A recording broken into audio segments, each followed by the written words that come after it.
In the following we present another address given by Saint Germain to the students, in which he emphasized the necessity of integrating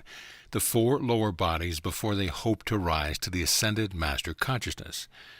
Without that integration, man's spiritual progress and evolution will remain short-sighted and incomplete. The one-sided training of the mind, which is usually given in the schools, leaves the invisible, more powerful bodies of the individual entirely untrained, so that these bodies, not to be inclined or perhaps not even having knowledge of the necessity of cooperating for the evolutionary progress of the spirit. To the evolving soul and spirit who seeks to ascend to the ascended master consciousness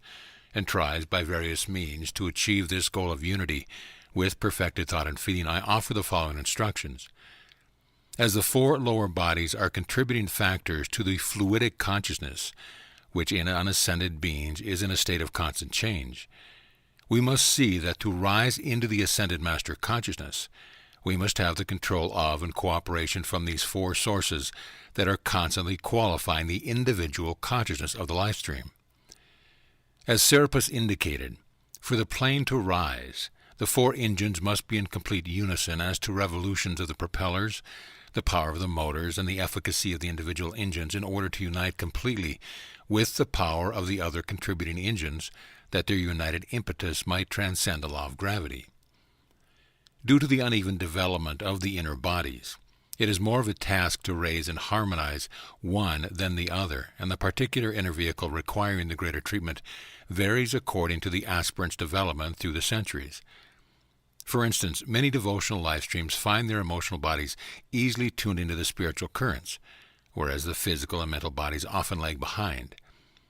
Here you have a spiritual phenomena, so to speak, wherein one of the four bodies, or two, can often experience a great ecstasy,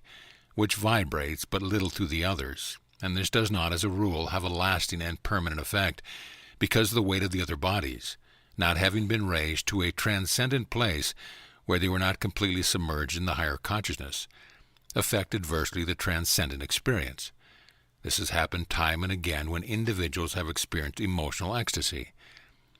Individuals with highly developed mental bodies have probed the inner possibilities of the occult law, which have greatly increased their mental capacity,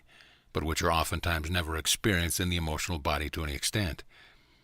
You may continue this trend of thought with regard to the other bodies, but of course the etheric body is always impressed by any experience of these three sister vehicles. A little contemplation will assure you that these experiences, when not entered into by the four vehicles of man expression, do not lead to a balanced evolution of the spiritual nature, and will one day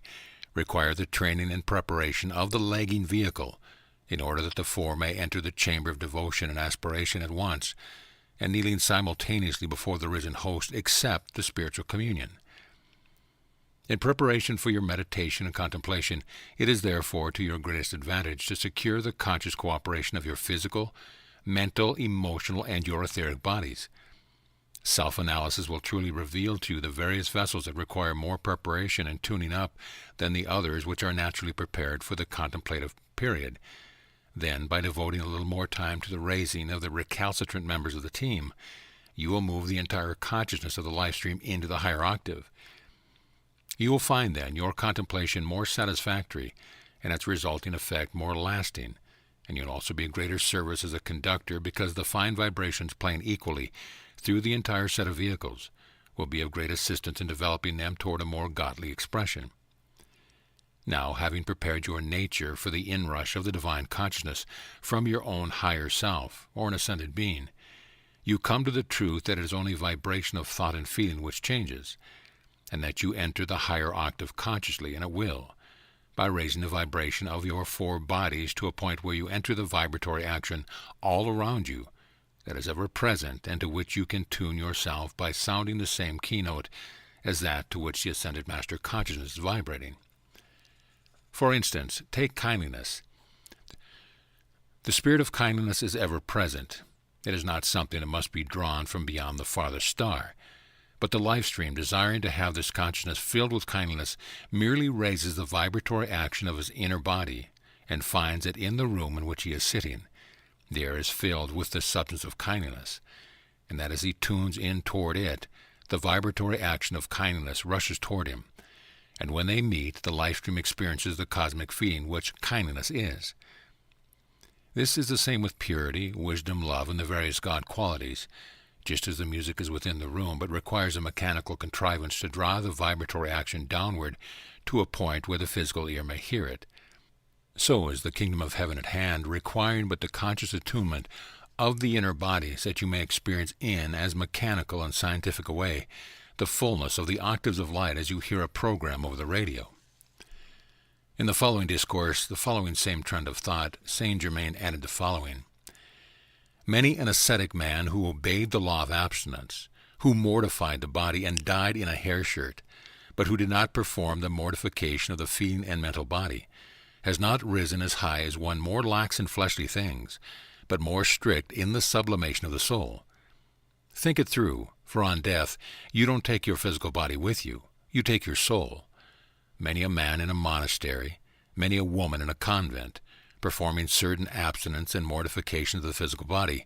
filled with bitterness, spiritual pride, and arrogance of the soul. When the body is laid down in death, the soul, which was all that was left to go before the karmic board, is worse than if they had lived a jolly life and gone home in a soul in which there was some semblance of tolerance and peace.